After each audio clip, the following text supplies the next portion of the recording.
Thanks for tuning in today. I'm Dr. Nick, the Incrementalist. Join me as I seek out the small incremental changes being applied in other industries that we can learn from and that can be applied in healthcare. Can these changes bring immediate value, but also add up to the big improvements and revolution we need in healthcare? Come along with me to explore the possibilities. My innovative guests from around the globe have used small incremental improvements to achieve their moonshot. And today, I'm delighted to be joined by Steve Sands. He's the Vice President of Protein at the Performance Food Group. Steve, thanks for joining me today. Pleasure to be here, Dr. Nick. I'm eager to talk. So for the benefit of our listeners, it would be helpful if you could share a little bit about the Performance Food Group, what it is that you do. We're going to talk about some of the innovations that you've started to bring to the industry. But just as a ground set, I think this is a little bit outside of the traditional healthcare space. Help us understand a little bit about what it is that you do and something about the title, which is also unusual, Vice President of Protein. I've not talked to one of those before. Well, Performance Food Group is a food distributor. So our primary function is moving product to restaurants, hotels, institutions, any business that might be selling food. And as a food distributor, our job is to deliver safe product on time that will hopefully keep their patrons coming back to their particular establishment. And that means really servicing all types of establishments, all types of customers, because the same product that a white tablecloth high-end restaurant in New York City might be using is not the same as a diner in Lincoln, Nebraska. And so we carry a wide selection of products. Some are very price sensitive.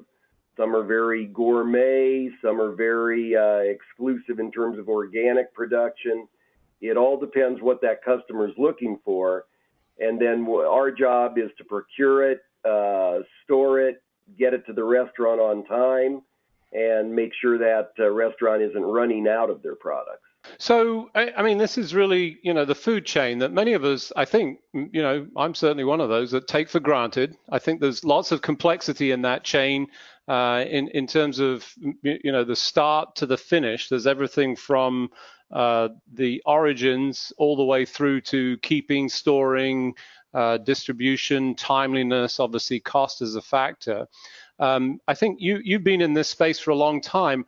What have you seen? What's changed over the course of time? Well, certainly for many years, it seemed like the most disruption was being caused by technology. And most of that technology was relating to cost of production.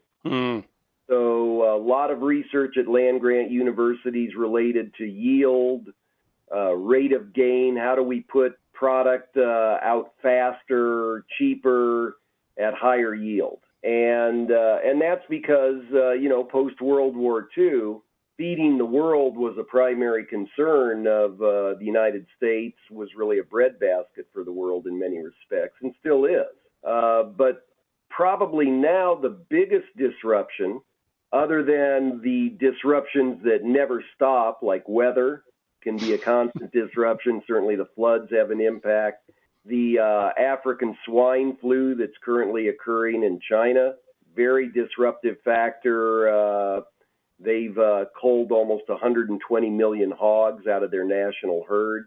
So there's disruptive factors like weather and disease that are always going to occur in agriculture in some form, in some species. But I would say the biggest disruptor right now is the consumer themselves, because the consumer is now asking for food in many different forms.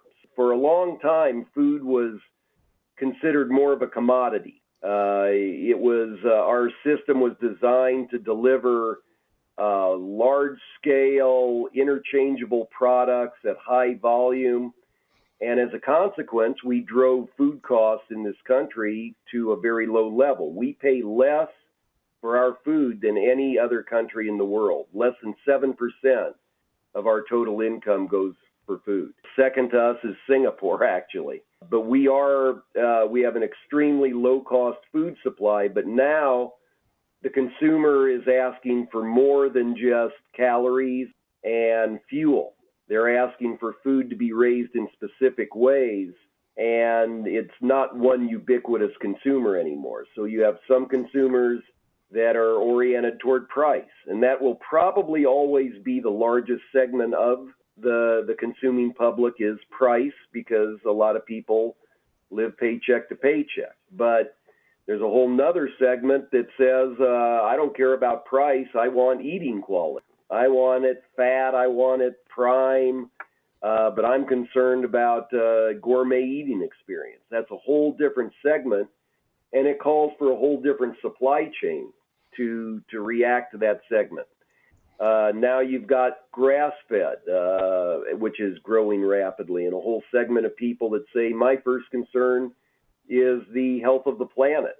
You've got others who say, no, my first concern is my personal health. I want organic. So there are all of these different consumers out there now, and we're all trying to pull out of the same supply chain.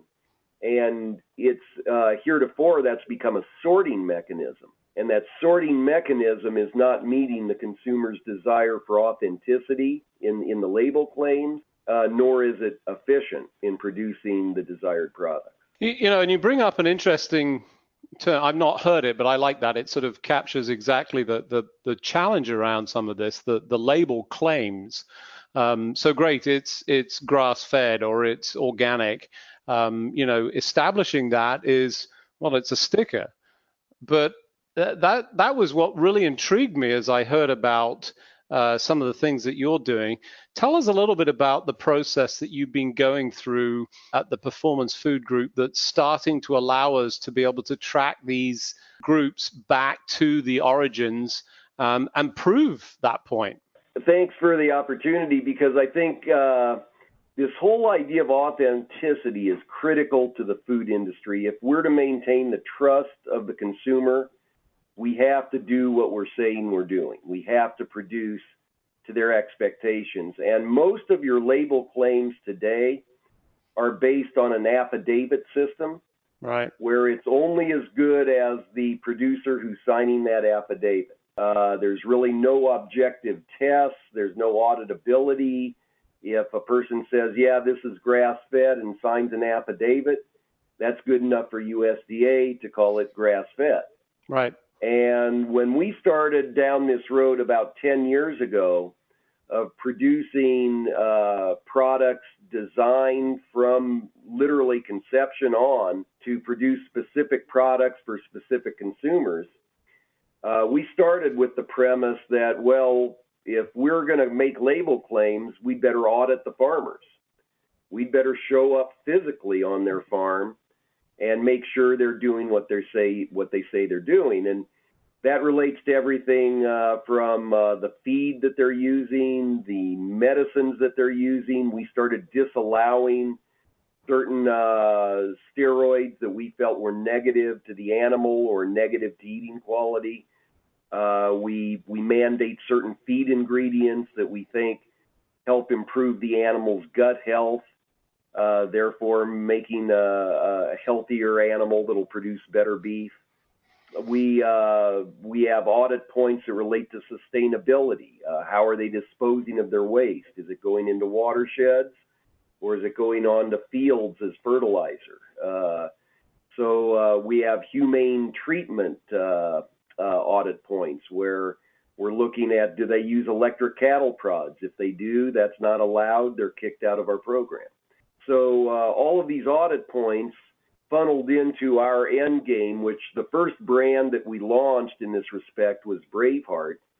And the target audience for Braveheart was eating quality and auditability, and we wanted it to be all natural. So we had a number of claims then that we made, and we set up audit points to verify those claims. And we thought we had taken a major step to producing a better product. But then we realized, how can we be sure that the meat in the box came off the cattle that we just audited? And once again, you're only as good as the partners you're dealing with. But even if your partners have the best of intentions, disassembly is a very difficult thing to keep track of. And so we looked around the world and we found a company in Ireland, IdentiGEN, that was the leader in using DNA to trace protein. And IdentiGEN actually was born out of the BSE crisis in the early part of this century. And they needed to prove that Irish beef was truly Irish because they never had BSE in Ireland. They had it in Great Britain, they had it in Germany, Austria, throughout Europe, but Ireland didn't have it. And so they launched with Trinity University and the government a initiative to develop specific proprietary DNA techniques and equipment to use the animal's own genetic code as a license plate to trace that product through the supply chain. We were the first North American customer of IdentiGEN, helped convince them to build a lab in Lawrence, Kansas. And so when we slaughter animals, the animal has an ear tag with a barcode. We take a small plastic device, which I don't know if you can see this, but it's a small plastic device with a barcode on it. We take a swipe of the animal's meat tissue, and then we scan that device. That gives us a digital link between the ear tag we scanned and the DNA sampling device which we scanned. We then send the device to Kansas where we sequence the DNA, and this allows us then to trace product through the system to the point where even if we have a tough steak in a restaurant, we can take a slice off that steak, marry it up to the animal from which it came, and then pull up the producer's health records, feed records, and try to determine why was that an unpleasant eating experience. And there's obvious other benefits, such as recall mitigation. We could take a recall right to specific animals. We've never had a recall, so we've never had to utilize that function, but there's a lot of data and a lot of learning that can be gained from being able to identify how the product performs in the marketplace and relate it back to how that animal was raised. So for those of you just joining, I'm Dr. Nick, the Incrementalist, and I'm talking with Steve Sands. He's the Vice President of Protein at the Performance Food Group. We were just talking about tracing, and this is really another piece of the innovation around genomics that says we can sequence cheaply, and essentially what I gather from this is you can pull the thread, and the thread is from the birth and establishment of that animal all the way through to the plate, even to the extent that you can track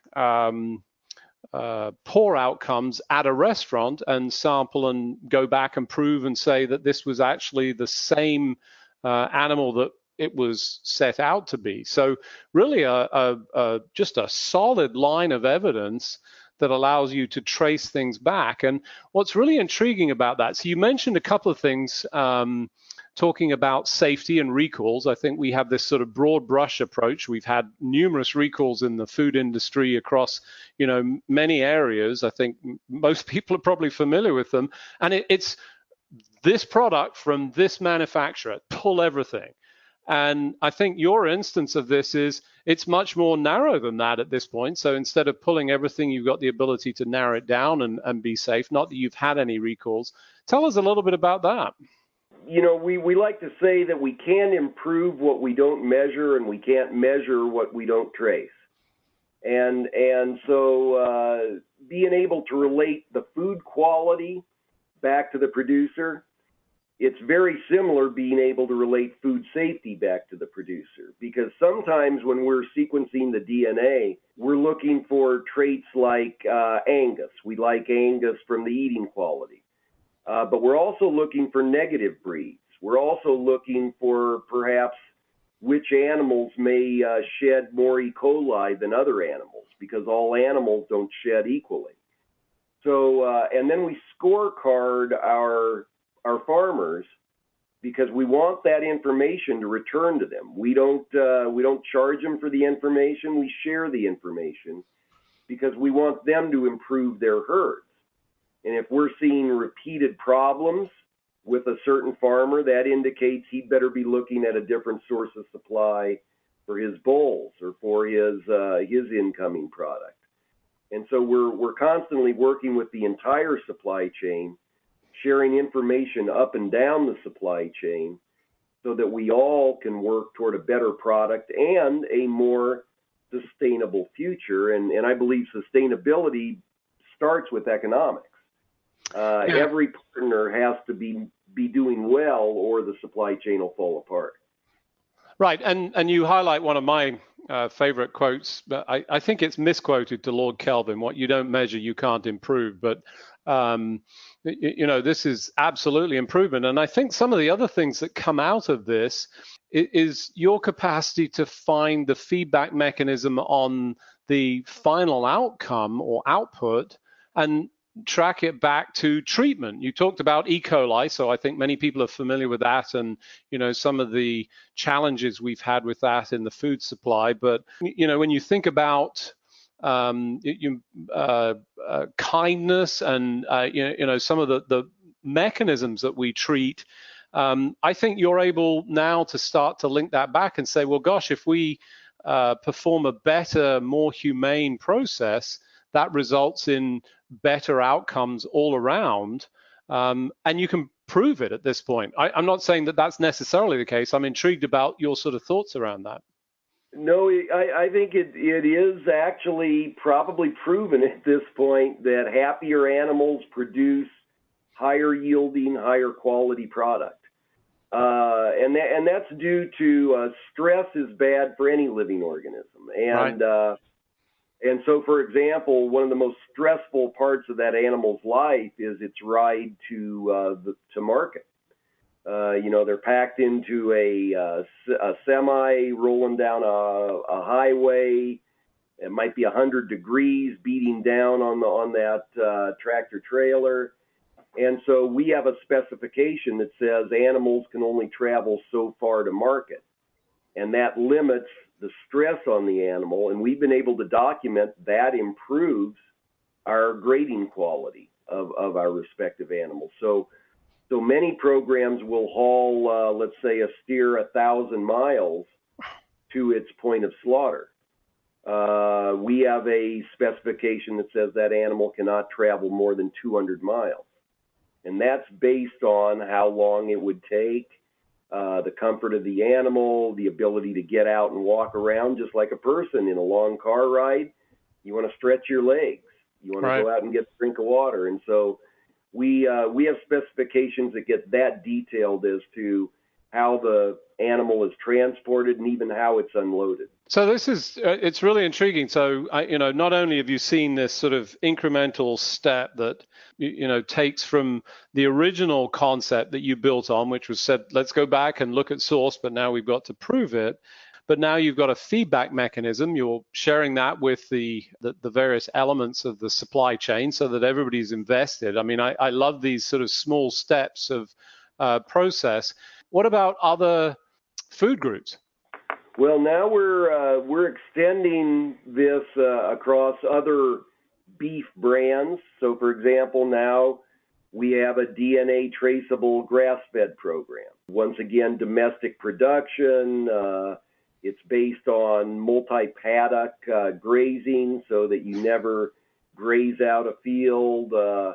And we're able to segregate that and trace that just like we do our Braveheart product. We also have now poultry and pork that are raised the same ways, where we go to the farmers first, stipulate the how we want the animal treated, what we want it to eat, and then we once again trace it all the way through. And many of our specifications also impact how that animal is processed. Because once again, we believe that the infrastructure that's designed to deliver low-cost product sometimes is not conducive to food safety or to eating quality. Right. So we mandate that our processors slow down their speeds of processing because we want a little bit more care and attention done to the trimming. We want them to have times to sanitize knives in between products. Just all those little details are what add up to food safety and food quality. We're also now even working with feed ingredients. We're finding certain feed ingredients lower salmonella and lower E. coli in the animal's gut itself, so that you're never bringing in those microbials into the processing environment.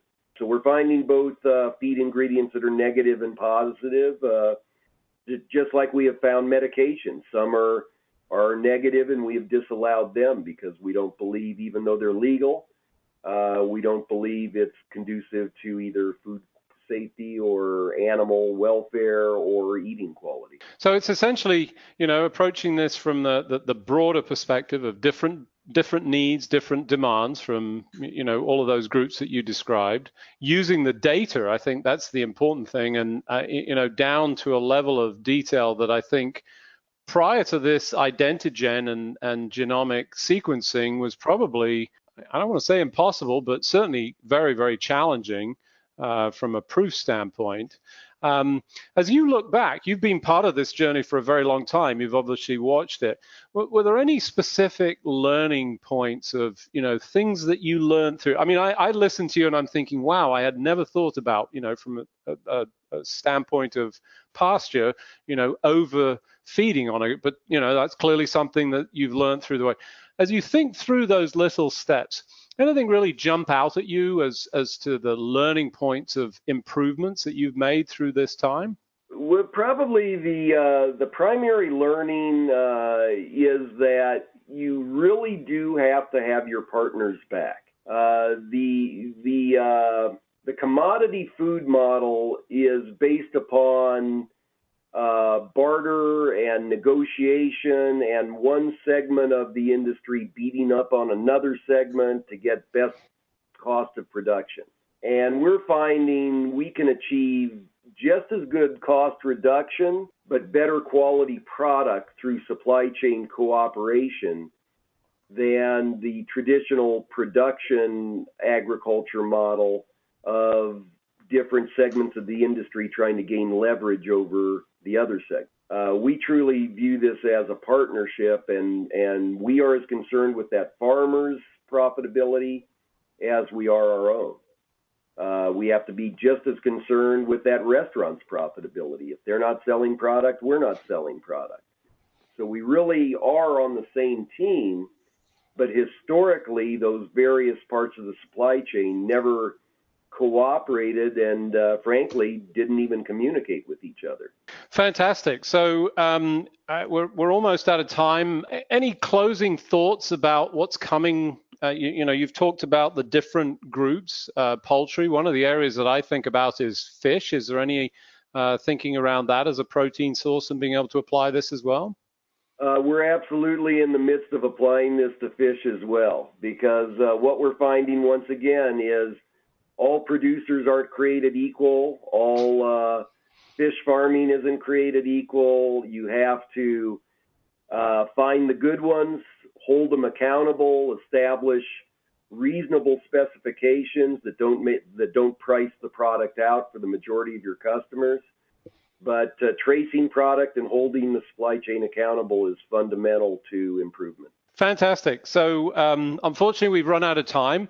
I think the highlight for me is, and key point, learning point here is this: we're all in this together. It's we're not competing against these people that we work with, and I think that's a great message from an incremental standpoint of stop seeing folks within the chain as competitors and start to cooperate. Builds a better business for everybody and all people concerned. So very excited about that. Steve, just remains for me to thank you for taking the time. This has been truly insightful, very exciting. I look forward to seeing the upcoming improvements. Thank you, Dr. Nick. Pleasure speaking with you. Thanks for joining me today. Do you have any better ideas, or have you found a small incremental change that's brought about a big improvement in your world? Let's continue the conversation on our hashtag, #TheIncrementalist, or share with me at DrNick1 on Twitter. You can find more information about the show on our program page at HealthcareNOWRadio.com. And tune in next time to hear my discussions with leaders and innovators from around the globe who've revolutionized their space by using small incremental improvements to achieve their moonshot. I'm Dr. Nick, the Incrementalist, and I'm starting a revolution through evolution.